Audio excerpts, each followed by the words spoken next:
Mani sauc Marta Šavalka. Es esmu no Jēkabpils rajona Viesītes novada, bet tagad dzīvoju Rīgā.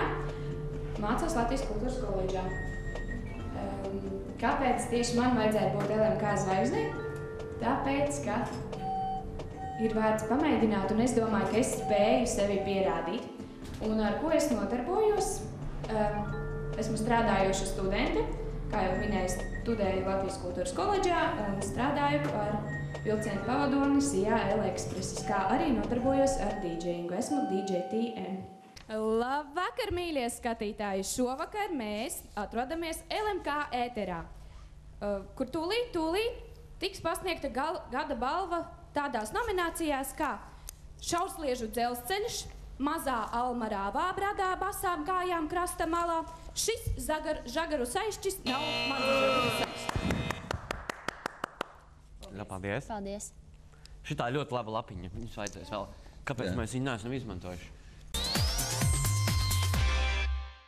Nedaudz mulsinoši, bet nekas vēl traks nav īstenībā.